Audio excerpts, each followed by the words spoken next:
I think the really powerful thing about maybe like open finance, maybe new finance, is that there are massive returns to scale. It's a new description for what we're talking about, which is the convergence of financial technology, financial institutions, and decentralized technology. What makes this different from that past regime, and why do you think this is a more sturdy and bulletproof thesis now than it was a few years ago? What is the NeoFi thesis here? What is the New Finance Thesis in a nutshell, away from just kind of like the terminology here? Welcome back to The Roll-Up. I'm Robbie. I'm Andy. Robbie and I met at the University of Florida in 2017, where we first found out about digital assets. We learned a lot along the way, and we're bringing you face to face with the leaders of our industry. Sit back, relax, and enjoy today's episode. Gentlemen. Good to see you. Just take a sit out. Happy New Year, Vince. Good to see you. Welcome back, guys. 11 a.m. here in Hawaii, so yeah, man. Shit. Need to Nice. my tax off. You on island time? A bit, yeah. I mean, I've been on like a mental, physical, spiritual growth phase, less on the business, less on the markets. So it's been healthy. Wow. What have you learned? I've been reading this Book of Zen, and I've learned that fullness and emptiness are the same, and that the difference between a man and a Buddha is that one realizes that there is no difference. It's deep, man. It's deep. This is sober. This is sober too. This is not like I was about to say, how many months? No. Well, boys, happy New Year. Rob and I started off kind of talking about this Neo Finance category. We want to bring it to you guys, get your take. Obviously, you guys have probably invested upwards of 10, 20, 30, $40 million into this sector and have some of your largest positions in the sector, upwards of 500 million. I mean, I think you have 9 figures exposed to Neo Finance. 9 figures, 10. What are you talking about? Healthy. Wow, your size is not size. All right, Go. So Galaxy Look, Digital. We are the ones, we didn't create the term, but I'd say we're the ones that we popularized the term DeFi. I think it's also fair to say that it's probably time to shut that one down. I think it's, been a good moniker for everything that's going on. The reason why, when you floated this to us, and we've been trying to think of different names for describing what we do, we're at the convergence of fintech and decentralized finance. DeFi doesn't hold that meaning anymore. And so Neo, I think, is being, something new, but it's a new description for what we're talking about, which is the convergence of financial technology, financial institutions, and decentralized technology. Yeah. So I like it. It's a good term. So Vance, you put out this tweet here, right? Persistent buybacks, maximum financial discipline by protocol, stablecoins, RWAs, lending, capital markets, doing less, doing better, walking the regulated path. Mike, as you're saying, it's this convergence between the entire financial system, legacy finance, not TradFi. We don't call it TradFi. It's legacy finance and DeFi, or fintech and DeFi.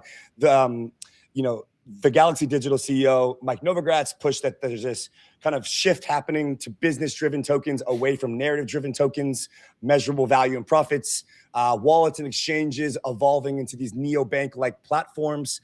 We have, it's kind of like this new superset of fintech with consumer front ends, DeFi back ends, business-driven tokens. We expect an institutional bid on these DeFi blue chips that, have this sensible value accrual.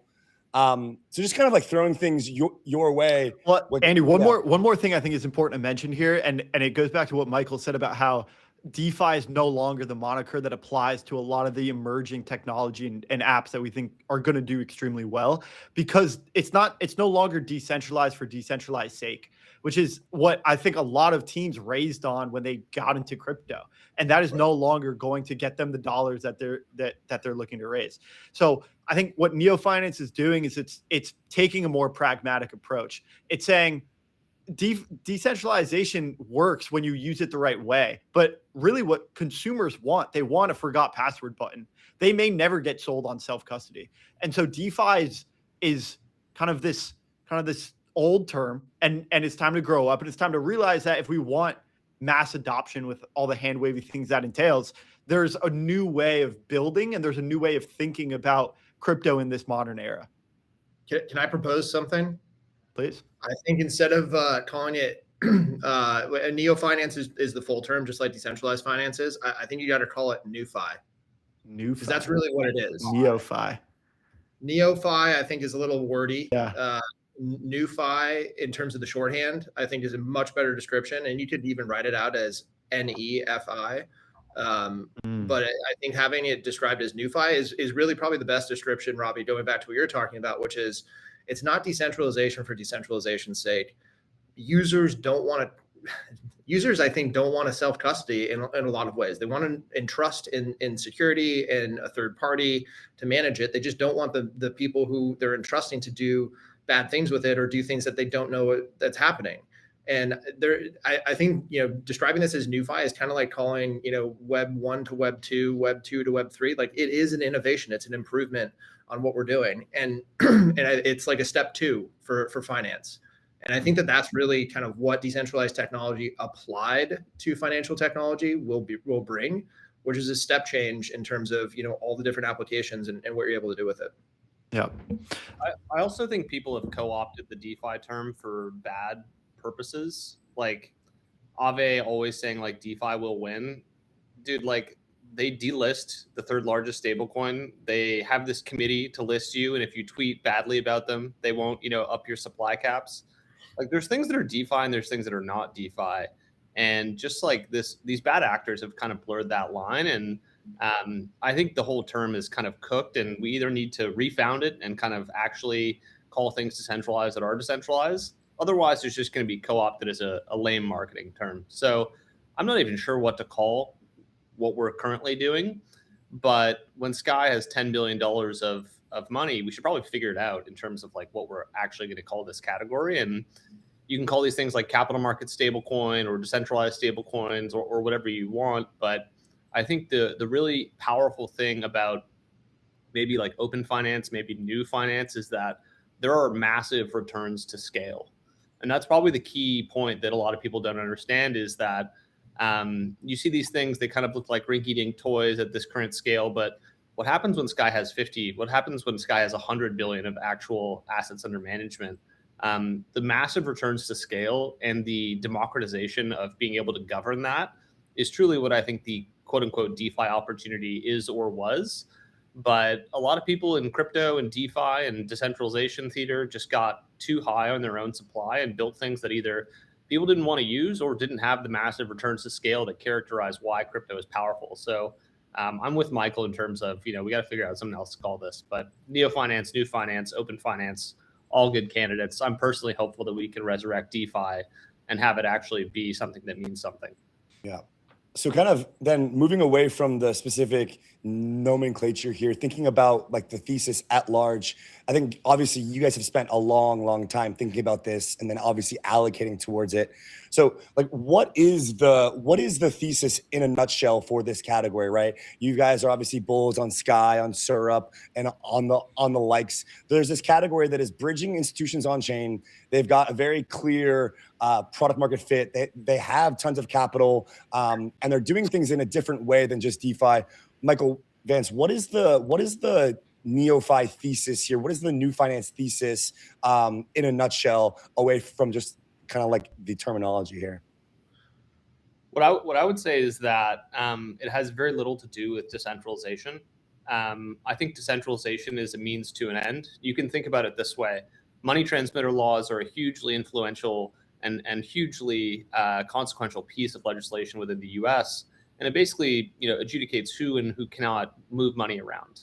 And Vitalik comes around, builds a decentralized blockchain with smart contract functionality, and it just makes that concept irrelevant. And so I think there's some of that in terms of what we're trying to do with DeFi here. And really, if you think about like a decentralized stablecoin, it's not a decentralization theater in terms of like the cypherpunk vision. It's decentralization in terms of risk management, in terms of transparency, in terms of people being able to understand what yield they will get on what cadence and in what format. And I think that's probably the best of DeFi. But when you think about what we are specifically bullish on in this category, is that stable coins and asset management, Sky and Syrup respectively, and I would also say Spark, have this very narrow path, but a path to connect to TradFi. And the language that TradFi speaks is inflows and AUM and ROI. And that is exactly what Syrup and Spark both offer this landscape. And so that's why I like NewFi or NeoFi. But really, if you combine the massive returns to scale of a decentralized system with the ability to connect to TradFi, that is the opportunity here. And that doesn't really cut across to things like derivatives, because that's like so heavily regulated on one side in TradFi and completely unregulated on the other, and even kind of spot trading as well. So I think the actual opportunity is specific to stablecoins, asset management, and lending.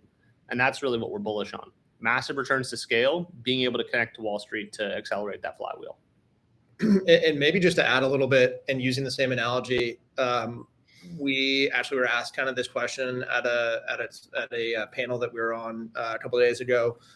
Using the money transmitter example, I'd say that's movement of money, payments is kind of like what that category is. And you used to have money transmitter laws for two reasons. One, because you had to entrust customer funds in a centralized black box entity. Like, I'm going to give this payment processor all of my money and hope that they move it when I tell them to move it. There was also people who ran off with that money, which is why the laws exist. But the other element is KYC. You have to know that you're sending the money to someone who isn't a sanctioned, terrorist. And when we think about what an Ethereum, network enabled, it enabled you to not need the money transmitter laws for one reason, which is you don't have to put trust in a centralized entity to move money around. And if you look at, and that being said, you still have to have rules. There's still rules around, you can't send money to North Korea because that's against the law in the United States. But if you use stablecoins as an example here, you look at stablecoin volume transactions, and it's gone from basically 0 5 years ago to Visa today. And that scale is unprecedented in basically any other financial market, in any other growth sector for finance or financial technology. Like that is a zero to hero movement in record time at venture scale outcomes, similar to what we're seeing, in AI these days. Like it is that level of unprecedented growth. Now that's Ethereum and that's stablecoins. If you were to apply that same process and logic to every single other category of financial institution, whether it's, as Vance said, lending, trading, banking, insurance, all of those categories will experience similar trajectories of growth if you bring about decentralized technology, because it will provide a global scale and finance truly moving at the speed of software that we haven't seen before. Where we got things, I would say, misaligned or out of whack was the expectation that we have to be fully decentralized to do it. And it's actually not the case. You still need laws, you still need institutions, just like you still need KYC for payments and stablecoins. But if you have one element that allows for the speed and basically the government regulators to agree with you and see the value in this, they're going to come about recognizing this as a huge boon for the financial services industry, just in the same way that they passed Genius and that we're excited about stablecoins. You got the Treasury Department saying we're going to 10x in 5 years. Like that is, I think, the best analogy here for what the potential is. And so we're just at the start. We've done payments and we've done stablecoins. What about every other category of finance? Looking for yield that stands out? infiniFi gives you just that. Deposit stablecoins and earn far more than the current savings rate. infiniFi is a battle-tested, reliable DeFi platform that is ready to go. Head to infinifi.xyz. Halliday is unified crypto payments. Give your users more wherever they are. Go to halliday.xyz to never write a smart contract again. Trade on anything: economics, weather, sports, crypto, and more. All on Kalshi.com 24/7 for the world's biggest prediction market. And we're seeing it happen. And I think this is the reason why we're seeing a lot of the institutions that are starting to take, at first it was they put their toe in the water and now they're ready to dive deep. And they're doing so with tokenization, because that feels like the unlock that brings a lot of their services on chain and ultimately allows them to then process their financial stack at the type of software scale, Michael, that you mentioned. This is something we've thought a lot about over the last few weeks as we started to recognize more and more. And we saw the juxtaposition that was happening in the institutional world, the legacy financial world, and their break point into this space. So I've been trying to think about, like, what are the potential holes in this thesis? And one of the ones I keep coming back to is the 2020, 2021 to like CeDeFi like offshoot where we had the Celsius, BlockFi, liquidity contagions, and we had centralized front ends and decentralized back ends, and they were serving DeFi yields to regular consumers. And it feels similar to what we're talking about, but I think there's a fundamental difference. And it's essentially that the yields are sustainable. So I'm just curious if you guys have also thought about this. What makes this different from that past regime? And why do you think this is a more sturdy and bulletproof thesis now than it was a few years ago? Well, first and foremost, every single founder of those companies that you just mentioned are in jail right now. That's right. So that's one. Let's call a spade a spade. Fraud was going on during that period of time. And I think broadly what we now have is, and what we're excited about, Spark, Sky, Syrup, they're all doing amazing things on chain. The stuff that we've invested in and announced recently, whether it's the DeFi product where you're doing energy and basically a decentralized utility that generates yield on chain from solar and storage on residences throughout the United States, or you're talking about USDAI, which is enabling, GPU backed lending as a new business model that brings on chain. Like that yield isn't like endogenous to the crypto industry. It's not, we're just trading back and forth with each other, or we're, giving you these tokens that have an asymptote to zero over time. We're talking about bringing real business models, real business activity that's happening off chain, on chain. And that's where the yield comes from. Like that's a fundamentally different perspective.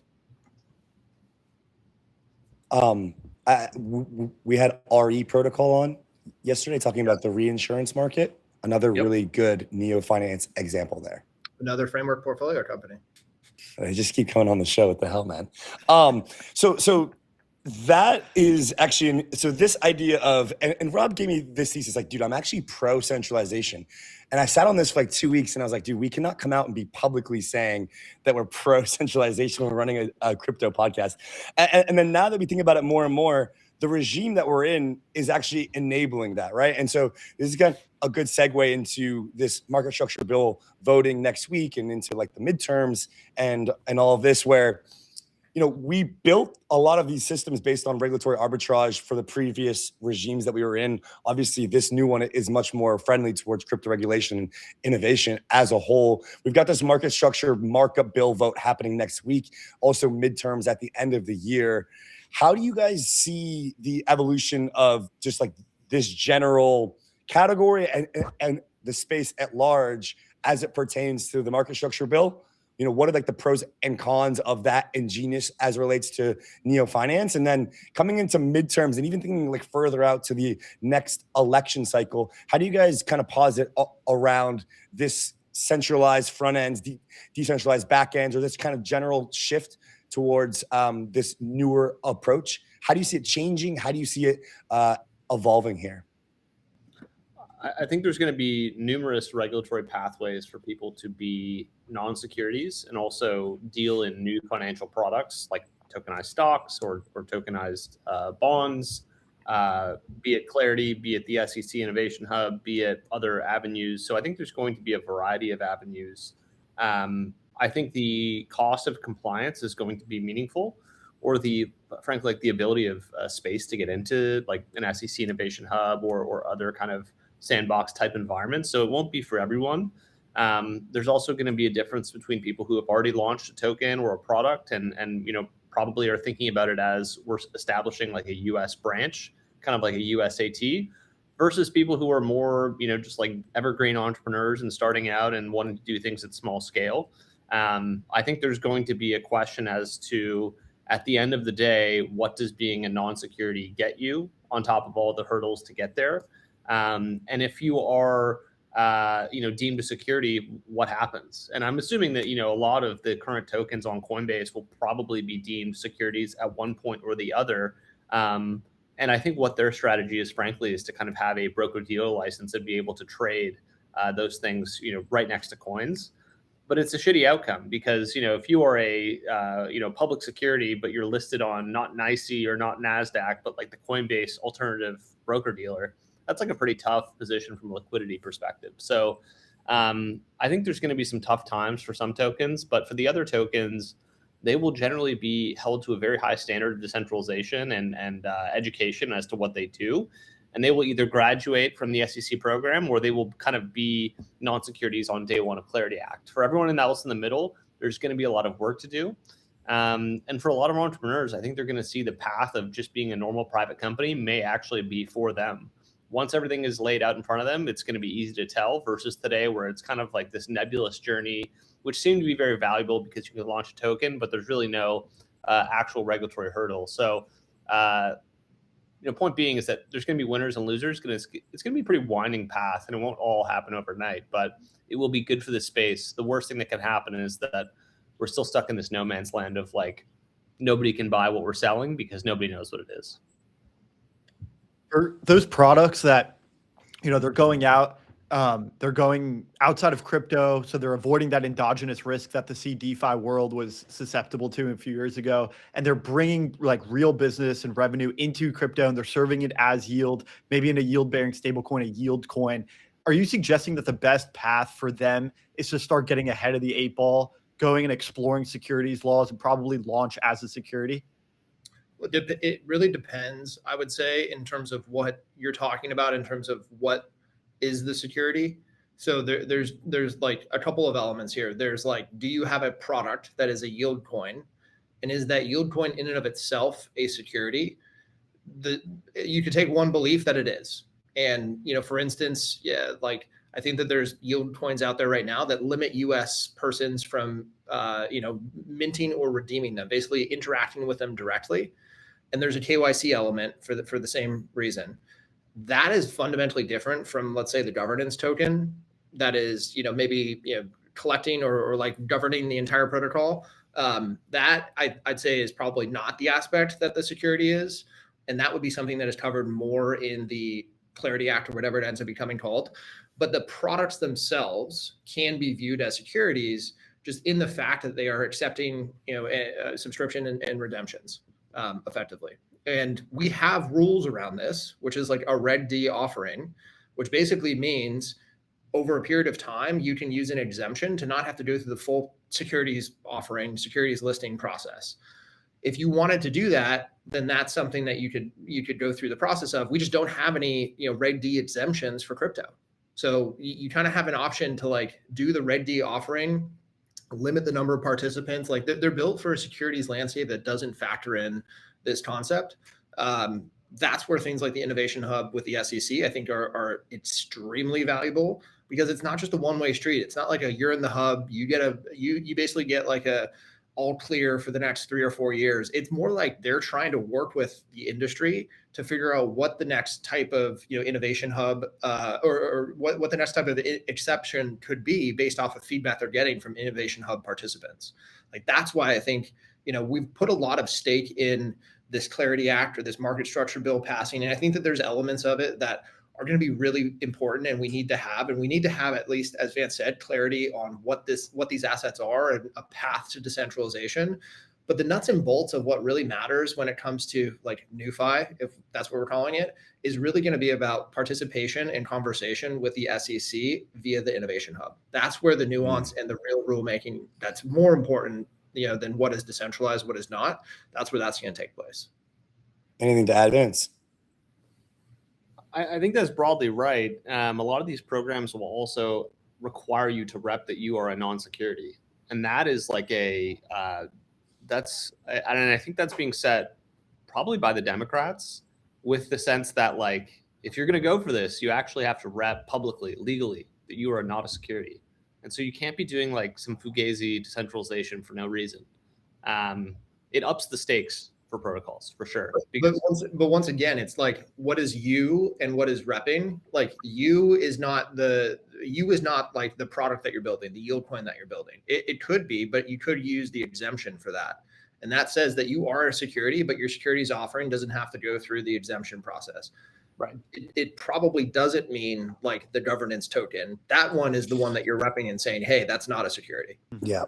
Well, that kind of brings us to another good point. We had Jordy Alexander on earlier, and he's talking about the whole model of buybacks and how he's more of a fan of actually doing buybacks in a way that is let's just say more game theoretically apt rather than just aping everyday programmatically hyperliquid style, which forces, retail to be buying in at highs where, because there's always this buyback and yada, yada. He has a very fund manager-esque approach to this. And we got into kind of like the token equity dilemma, which we're kind of orbiting around here right now. And so I guess the point and the question is this new kind of like Neo Finance category tokens, are they going to be able to create a more unified approach to what your claims on ownership are, what really you are owning? Like, how do you guys see the evolution of the token infrastructure standards evolving this year in this category? I think these teams will probably be leading this because they have real flows, because they have revenues. How do you guys see this token equity dynamic evolving as it relates to kind of what we're talking about here? I think the equity side has to be done. There's really no workable path for a dual structure.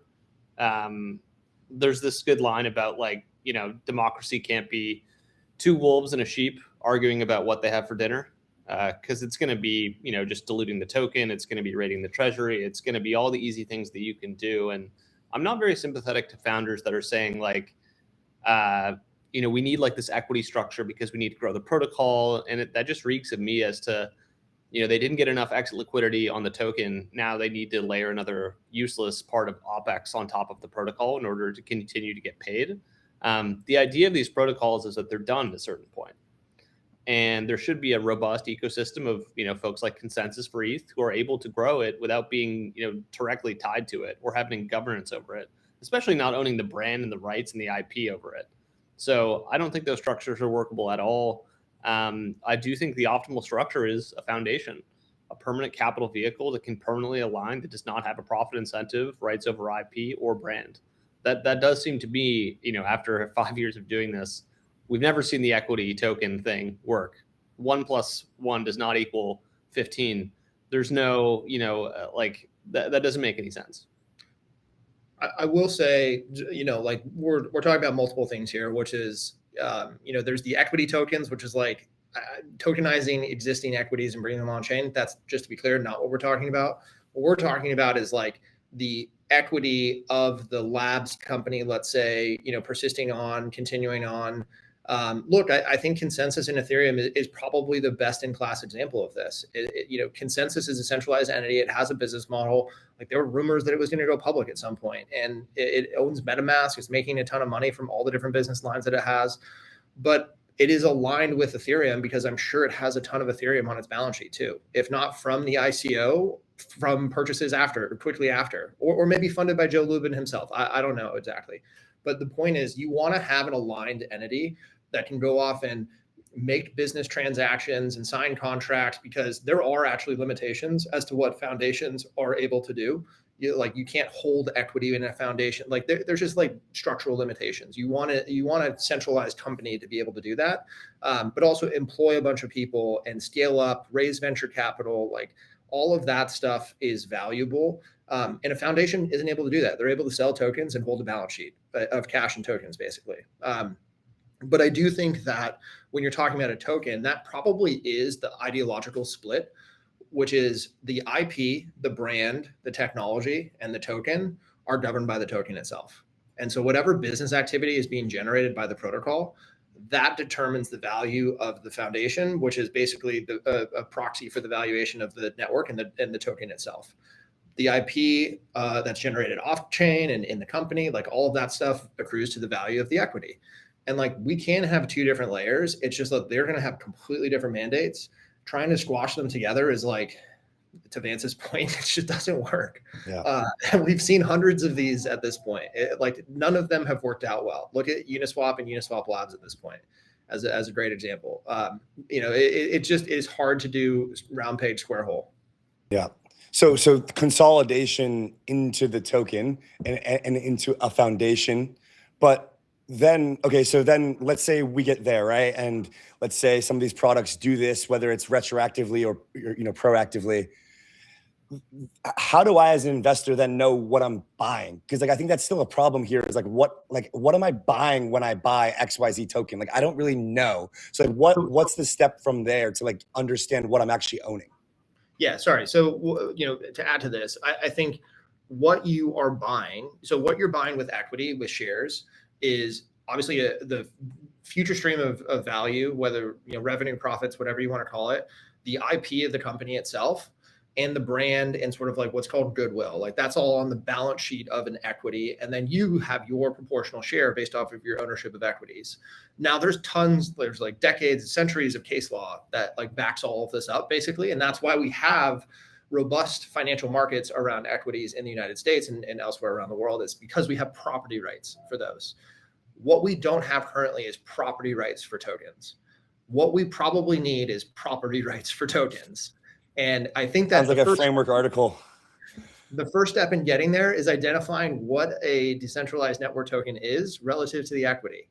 But just to pull the curtain back a little bit, when you're a company that's building a protocol, what happens is you start off as just a company and you raise venture capital for it. It's into a labs company.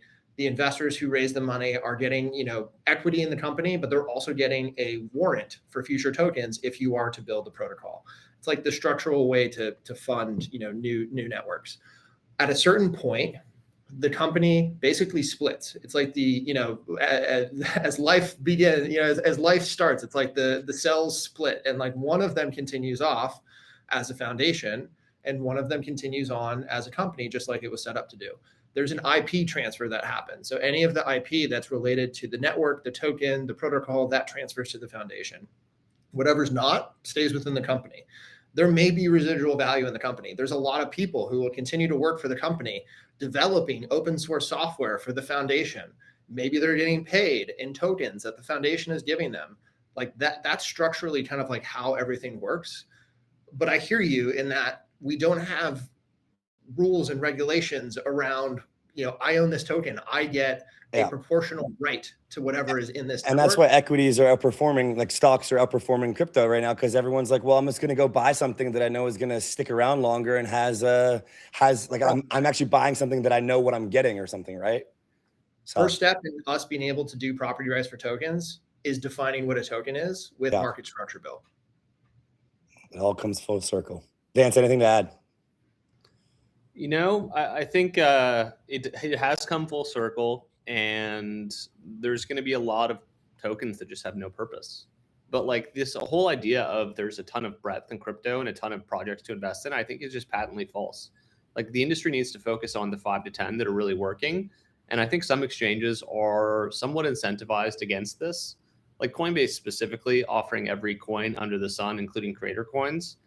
It's just a travesty. I think really this at some level also needs to be policed by the exchanges in terms of what they give access to users, or what users get access to trade. YEET is built for big moments. The most fun you'll ever have with your crypto. Go to yeet.com to yeet into your next game. Not your keys, not your coins. From the team that pioneered cold storage, Trezor has just released its new wallet. Guys, if you are still using hot wallets in 2025, 2026, you are missing the entire point. Secure your coins. Get a Trezor at trezor.io. Hibachi is fast and private perps trading, secured by ZK with Celestia underneath. Go to hibachi.xyz to start trading today. So, assuming that this market structure bill passes before the midterms, that would be the ideal for us, I think, as an industry. We should get this. Like, this should be 2026 should very much be the year of kind of like defining what it is that we're building here in the industry from the token perspective. What is the logical consequence here, or second and third order is, okay, a lot of these tokens are going to be deemed as you say, Vance, kind of like useless or worthless. But then there should be a bit of like a value concentration power law happening this year. And I put out this tweet yesterday saying that I think 2026 is the year where we'll really get the, further definition of like the Mag 7 of crypto that will be very investable tokens for like the next half decade. But then last night I was having beers with the Circle head of research actually up here in Hawaii, brought him to the place, showed him the view. It was total schmooze off. And, he's like, man, it took, 15 years for the Mag 7 of the actual equity market to be created. How do you guys think about the ramifications of what we're talking about here? Will we then see like this pocket of investable assets in crypto basically, come by the end of this year into next year? How do you guys view that process of like basic consolidation happening. I assume you feel you're already positioned for it in your portfolio. Other investors may not be. How do you kind of think about this? What's the mental model for this investable future of like smaller number of quality assets going forward? I mean, we may not be 15 years in, but we're at least 5 years in. And we may not have a Mag 7, but I think we've probably got like a Mag 3 or 4.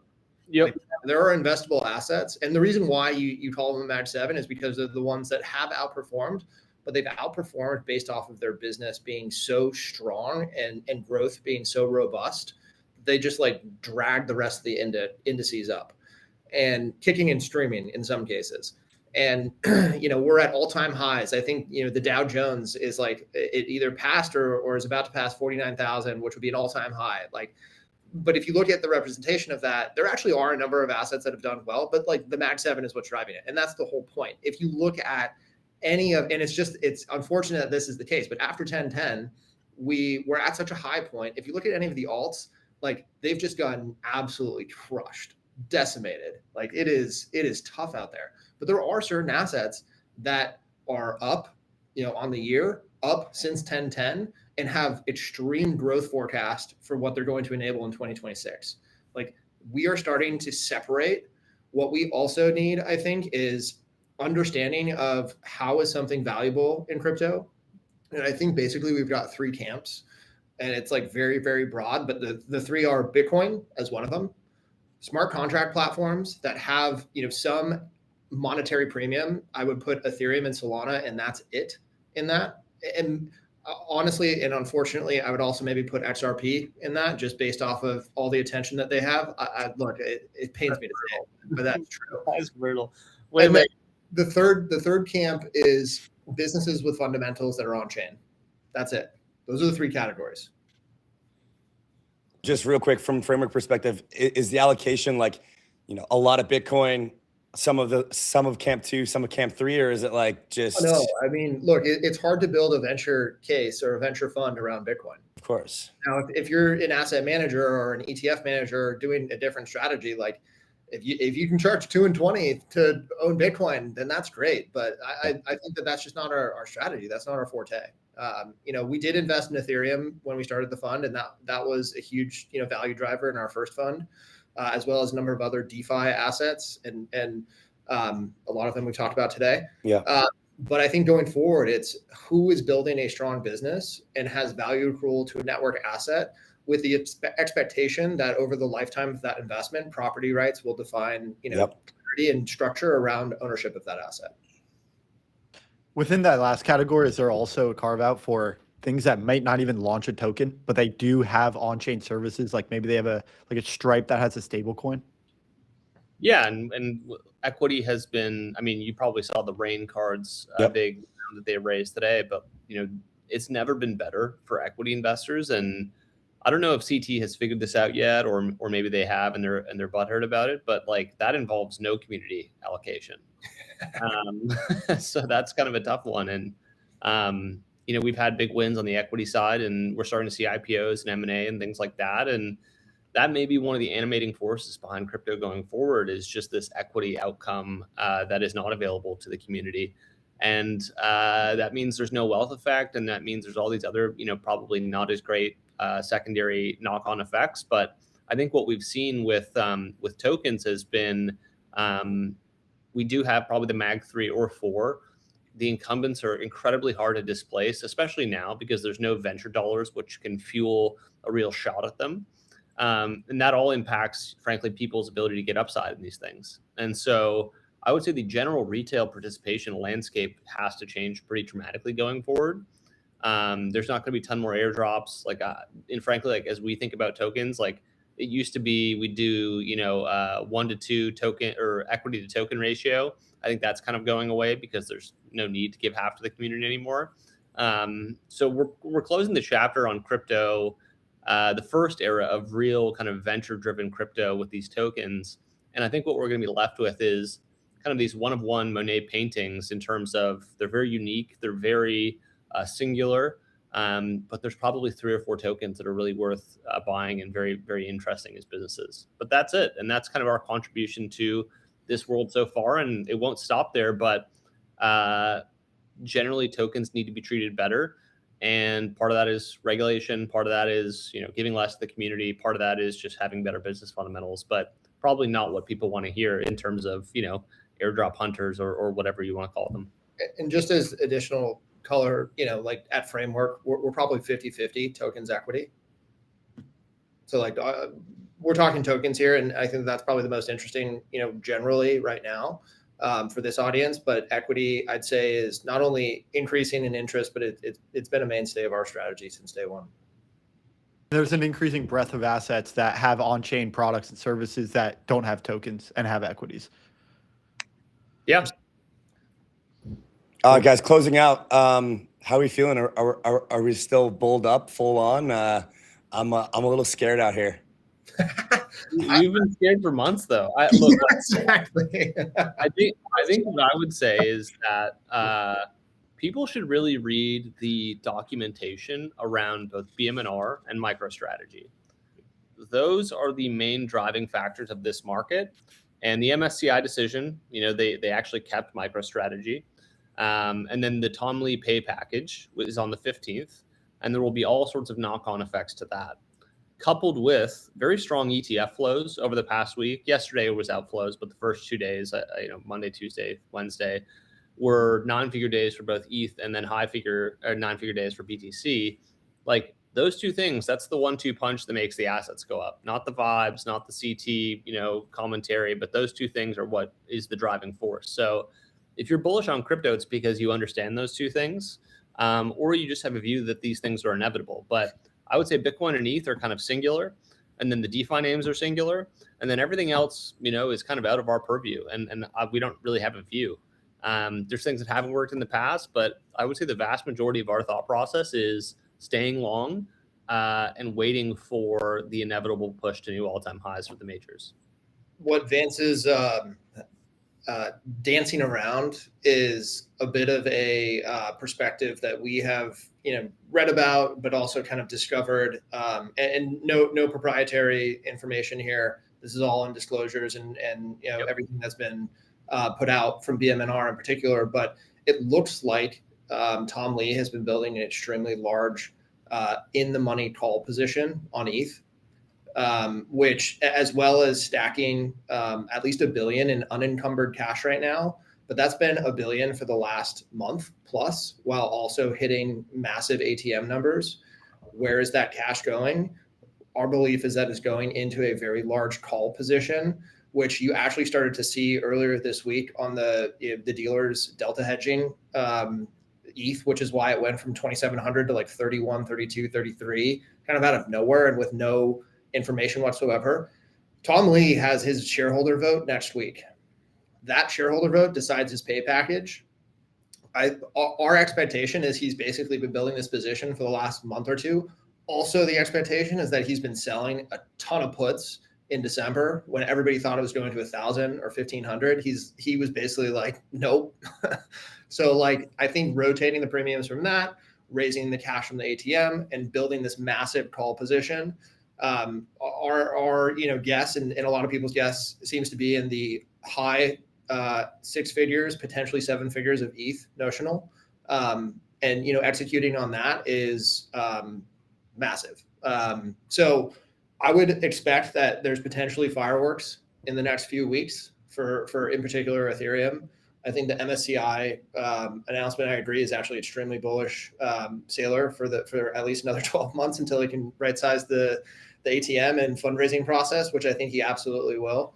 And yeah, I think, we, in talking about market structure here, definitely have put a lot of, chips on the table in terms of market structure passing. I actually think that it is important, and it would be great if it passes like next week or gets through committee next week.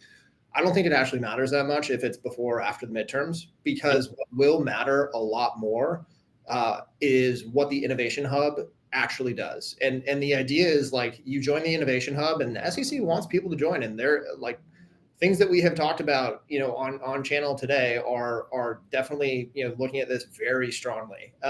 And the idea is that you get a multi-year kind of sandbox, multi-year, like effectively like a no action for 3, 4, 5 years. I'm not sure exactly how long it is, but the idea is like you get a long time to basically figure out everything. And in doing so, you work with the SEC to, as we're talking about, like define some of these rules.